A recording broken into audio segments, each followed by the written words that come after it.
তোমার কলিজার বন্ধুরা কেমন আছো তোমরা? তোমাদের মাঝে আজকে নতুন আরেকটি ঘটনা নিয়ে আসলাম। ঘটনা তোমাদের হাতের কাজ করতে ইচ্ছা হবে তাড়াতাড়ি কানে হেডফোন নিয়ে বসে যাও আমার গল্পটি শোনার জন্য, কারণ রাতের কাজ করবে কিন্তু তোমরা 100% শিওর। আর আমার গিটার মাঝখানে আমি আমার ইমু নাম্বার দিয়ে ইমু নাম্বার কানেক্ট করে আমার সাথে যোগাযোগ করতে পারবে, তার জন্য কিন্তু পুরো ভিডিওটি দেখতে হবে। তুমি তো অনেক ক্লান্ত, আজ আমি তোমার মাথায় তেল মালিশ করে দেই চাচি বল নরম গলায়। তার হাত যখন আমার চুলে আলতো করে ঘুরছিল আমার গায়ে এক অন্যরকম অনুভূতি হচ্ছিল। কিছুক্ষণ পর তার হাত আমার পিঠের দিকে নামল। পূজা চাচি সবসময় নিজের কাজে ব্যস্ত থাকত, তাই আমার জন্য এমন কিছু করার সুযোগ খুব একটা পেত না, কিন্তু সেদিন রাতে চাচি নিজের হাতে আমার মাথায় তেল মালিশ করছিল। মালিশ করতে করতে কখন যে ঘুমিয়ে পড়লাম টের পাইনি। সকালে ঘুম ভেঙে দেখি আমার শার্ট নেই আর সে আমার পায়ের কাছে শুয়ে ঘুমিয়ে আছে। ওকে এভাবে দেখে মনটা ভরে গেল। তারপর যখন চাচি ঘুম থেকে উঠল, যখন আমার বাবা মা বিদেশে চলে গেলেন, তখন আমার জীবনে একটি নতুন অধ্যায় শুরু হলো। মা বাবা আমার যত্ন নেওয়ার জন্য আমার চাচিকে আমাদের বাড়িতে থাকতে বললেন। চাচি, যার নাম পূজা, বয়সে প্রায় 40 এর কাছাকাছি ছিলেন। বয়স হলেও তার ব্যক্তিত্ব ও রুচিশীলতা ছিল মনোমুগ্ধকর। তার চালচলন, হাসি আর কথার ধরন সবকিছুই একেবারে আকর্ষণীয় ছিল। আমি তার দিকে মুগ্ধ হয়ে তাকিয়ে থাকতাম। সত্যি বলতে চাচি ছিলেন সত্যিই আকর্ষণীয়। তার মুখে সবসময় এক ধরনের অদ্ভুত হাসি লেগেই থাকত। আর চাচি যে আমার যত্ন নিতেন তা এক কথায় ছিল ভীষণ আলাদা। আমার প্রতি তার এমন একটি ভাবনা ছিল যেন আমি এখনও সেই ছোট্ট শিশু যে প্রতিটি প্রয়োজনের জন্য অন্যের উপর নির্ভরশীল। তিনি আমার খাবার দাবার থেকে পোশাক পরিচ্ছদ সবকিছুতেই নজর রাখতেন, যেন আমার প্রতিটি ছোট বড় দায়িত্ব তারই উপর। অনেক সময় তার এই অতিরিক্ত যত্ন আমার মনে প্রশ্ন জাগাত, কিন্তু সত্যি বলতে এর মধ্যে এক ধরনের স্বস্তি খুঁজে পেতাম। সকালে তিনি যখন আমাকে গোসল করার কথা বলতেন, তার কণ্ঠে এক আলাদা ভাব থাকত। বারবার তিনি নিজেই আমাকে গোসল করাতে চাইতেন, যেন বুঝতেই চাইতেন না যে আমি এখন বড় হয়েছি। বন্ধুরা, আজকের গল্পটা অনেক বেশি স্পেশাল, তাই কেউ মিস করো না। আর বকবকগুলো ভালো লাগলে ভিডিওটি লাইক, শেয়ার এবং চ্যানেলটি সাবস্ক্রাইব করো প্লিজ। একদিন চাচি আমাকে বললেন, তুমি ছোটবেলায় কতবার আমার কাঁধে উঠে খেলতে। আমি একটু লজ্জায় পড়ে চাচিকে বললাম, চাচি আমাকে এভাবে লজ্জা দিও না। কিন্তু তিনি থামলেন না এবং গোসলের সময় আমার দিকে তাকিয়ে রইলেন। আমার নাম কুনাল আর আমার বয়স এখন 20 বছর। ছোট থেকে শুনে আসছি যে মায়ের পরেই চাচি ঠিক মায়ের মতো। এই কথাগুলো বরাবরই আমার মনে একটা প্রশ্নের জন্ম দিত, সত্যিই কি চাচি এতটা গুরুত্বপূর্ণ? তবে কখনো ভাবিনি যে চাচি আর আমার মধ্যে এমন কিছু ঘটবে যা আমি কল্পনাও করিনি। যিনি ছোটবেলায় আমার এত যত্ন নিয়েছেন, তার দৃষ্টিভঙ্গি কখন যে এতটা বদলে যাবে বুঝতেই পারিনি। একবার আমার বাবা মা 2 মাসের জন্য বিদেশে গিয়েছিলেন। মা বাড়ির দেখাশোনার জন্য একজন সহকারী পাঠিয়েছিলেন। পরদিন সকালে যখন ঘুম থেকে উঠলাম, তখন হঠাৎ দরজার ঘণ্টা বাজল।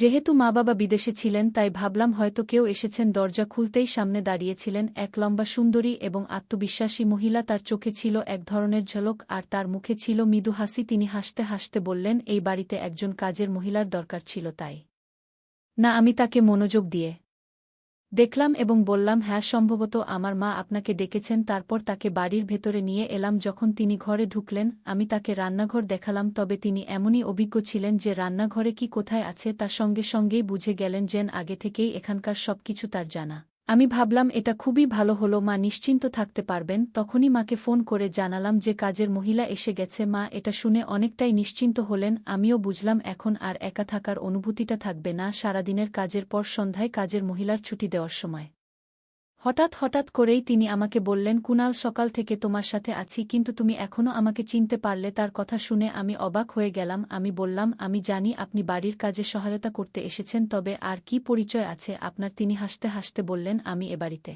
কাজের মহিলা হিসেবে এসেছি বটে, কিন্তু আগে আমাকে তুমি পূজা চাচি বলে ডাকতে। আমার নাম পূজা, তোমার ছোটবেলা থেকেই আমি তোমার দেখাশোনা করেছি। আমি বিস্মিত হয়ে বললাম, আমার জানা ছিল না যে পূজা চাচি আমার জন্য এসেছেন। মানুষ যখন বড় হয় তখন শৈশবের অনেক কিছু ভুলে যায়।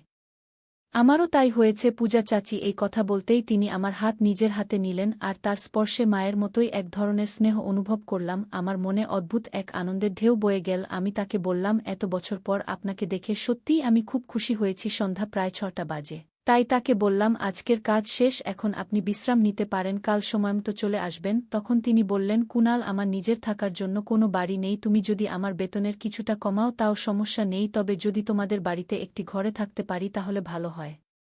আমি সঙ্গে সঙ্গে মাকে ফোন করে সব জানালাম। মা বললেন, আমাদের বাড়িতে তো একটি ঘর খালি আছে, ওটা তাকে দিয়ে দাও, ও থাকলে তোমার কোনো প্রয়োজন মুহূর্তেই পূরণ করবে, তোমার ছোটখাটো কাজে সাহায্য করবে। মায়ের কথা শুনে আমি তাকে সেই ঘরটি থাকার জন্য দিলাম। তিনি সাথে কোনো পোশাক আনেননি, তাই মায়ের কিছু পুরনো শাড়ি তাকে দিলাম এবং মায়ের ঘরে পোশাক পাল্টানোর কথা বললাম। আমি বাইরে চলে এলাম। প্রায় 1-0 মিনিট পরে আমি মায়ের ঘরে গেলাম, কারণ আমার ফোনের চার্জার দরকার ছিল। তবে ভুলে গিয়েছিলাম যে চাচি তখন ঘরেই ছিলেন। আমি দেখলাম চাচি পোশাক পরিবর্তন করছে।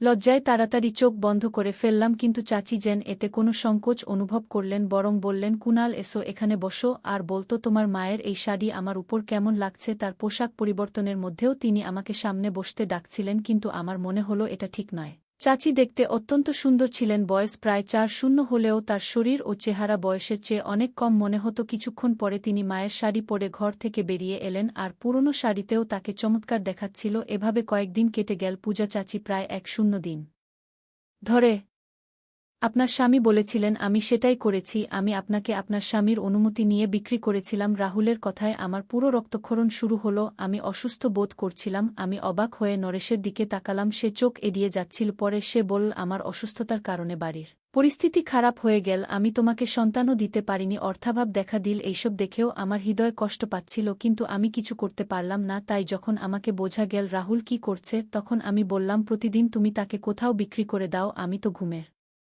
ওষুধের কারণে কিছুই বুঝতে পারিনি। রাহুল এসে ক্রেতাকে নিয়ে আসত এবং সকাল হওয়ার আগেই ক্রেতা চলে যেত। সন্তান হওয়ার কারণে তুমি খুশি হয়ে গিয়েছিলে এবং আমাদের জীবনযাত্রাও পাল্টে গিয়েছিল। আমি শুধুমাত্র এটা চাইতাম। নরেশের কথা শুনে আমি মাথা ধরেছিলাম। আমি বিশ্বাসই করতে পারছিলাম না যে আমার স্বামী আমার উপর এত বড় অত্যাচার করেছে ঘরের পরিস্থিতি পরিবর্তনের জন্য এবং সন্তানদের জন্য। রাহুলের সঙ্গে মিলে তিনি আমার জীবনকে এভাবে বিক্রি করেছেন। আমি কাঁদতে লাগলাম। যখন কান্না থামিয়ে কিছুটা শান্ত হলাম, আমি রাহুলের সামনে হাত জোড় করে বললাম, আমাদের জীবন তুমি চলে যাও, তোমার আসার আগে আমরা অভাবে কাটালেও আমার স্বামী কখনো আমার সম্মানের সাথে খেলা করেনি, তার মনে কখনো এমন চিন্তা আসেনি। আমি বুঝতে পারছি তোমার শিক্ষার কারণে এমন হয়েছে। তুমি যে নারীদের নিয়ে একটি বিশেষ ব্যবসা শুরু করেছ, সেটা একটা উপায়। এভাবে তুমি নারীদের দুর্বলতা কাজে লাগাচ্ছ। আমি রাহুলকে অবিলম্বে দোকান খালি করতে বললাম এবং তার হাত থেকে আমার 3টি ছোট সন্তানকে করে নিলাম। তারা আমার সামনে দাঁড়িয়েছিল, কিন্তু তাদের বাবার পরিচয় আমার কাছে অজানা ছিল।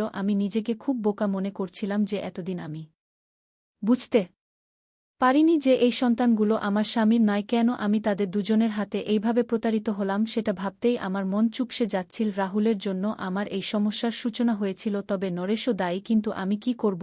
আমি তো নরেশের সাথে বিয়েটা করেছি এবং তার পরিস্থিতি এমন ছিল যে আমি তাকে ছেড়ে যেতে পারিনি। তাই বাধ্য হয়ে আমি তার সাথে জীবন কাটাতে শুরু করলাম। রাহুল দোকান ছেড়ে চলে গেল। আমি সেখানে কিছু টাকা জমা করে নারীদের জিনিসপত্র নিয়ে দোকান চালানো শুরু করলাম। ক্রেতারা আগে থেকেই প্রস্তুত ছিল, তাই আমার দোকান চলতে লাগলো এবং আমি সংসার চালাতে লাগলাম। আমি আমার সন্তানদের কাছে গিয়ে তাদের নিজেদের কাছে নিয়ে বুকে জড়িয়ে ধরলাম। তাদের বাবার পরিচয় আমি জানি না, কিন্তু আমি জানি আমি তাদের নিজের গর্ভে ধারণ করেছি। তাই তাদের প্রতি আমার ভালোবাসা কমেনি। আমার মন এখনও সেই ধাক্কা থেকে সেরে উঠতে পারেনি যে আমার স্বামী এবং তার বন্ধুরা আমার বিশ্বাসের সাথে এত বড় প্রতারণা করেছে। কিন্তু সময়ের সঙ্গে সঙ্গে আমি আমার জীবনে নতুন একটি দিশা পেতে চাইছিলাম। আমি আমার সন্তানদের সঙ্গে নতুন একটি অধ্যায় শুরু করতে চেয়েছিলাম, যাতে তাদের ভবিষ্যৎকে উন্নত করতে পারি।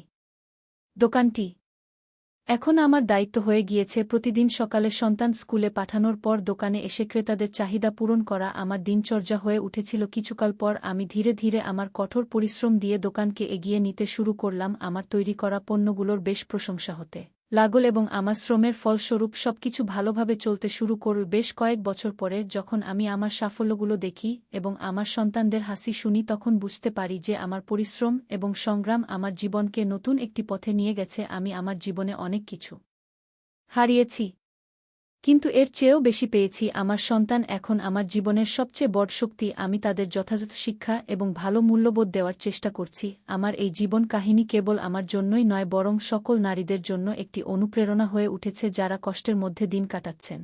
আমি প্রমাণ করতে পেরেছি যে যদি দৃঢ়সংকল্প এবং কঠোর পরিশ্রম থাকে, তবে যে কোনো প্রতিকূলতা অতিক্রম করা সম্ভব। এখন আমি আমার জীবনকে নতুন স্বপ্ন ও আশা নিয়ে কাটাচ্ছি এবং আমার সন্তানেরাও তাদের পড়াশোনা ও ক্যারিয়ারে এগিয়ে যাচ্ছে। আমি তাদের প্রতিটি পদক শেপের সঙ্গী এই গল্প থেকে আমরা শিখি জীবনের সংগ্রামে আত্মবিশ্বাস, বুদ্ধিমত্তা ও সাহসের মাধ্যমে প্রতিকূলতাকে জয় করা সম্ভব। এটি পূজার জীবনের লড়াই এবং রাহুলের প্রতি তার সম্পর্কের আখ্যান, যা সম্পর্কের জটিলতা ও মানবিক বন্ধনকে তুলে ধরে। পূজার গল্পে দেখা যায় স্বাবলম্বিতা ও দৃঢ় মানসিকতা।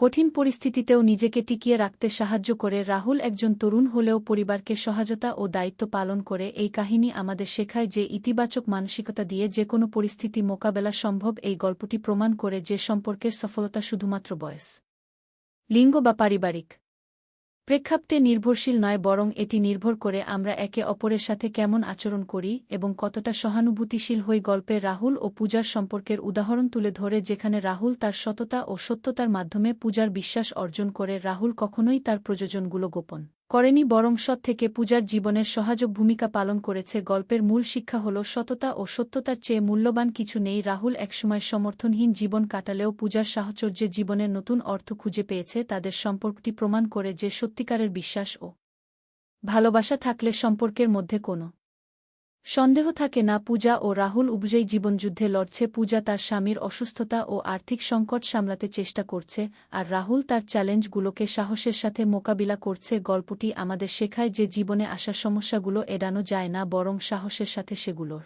মোকাবেলা করতে হয়। বন্ধুরা, আজকের গল্পটা অনেক বেশি স্পেশাল। আশা করছি তোমাদের ভালো লাগবে। বাংলা অডিও স্টোরি চ্যানেলে নিয়মিত গল্প পাবেন, তাই গল্পগুলো ভালো লাগলে ভিডিওটি লাইক, শেয়ার এবং চ্যানেলটি সাবস্ক্রাইব করে পাশে থাকুন।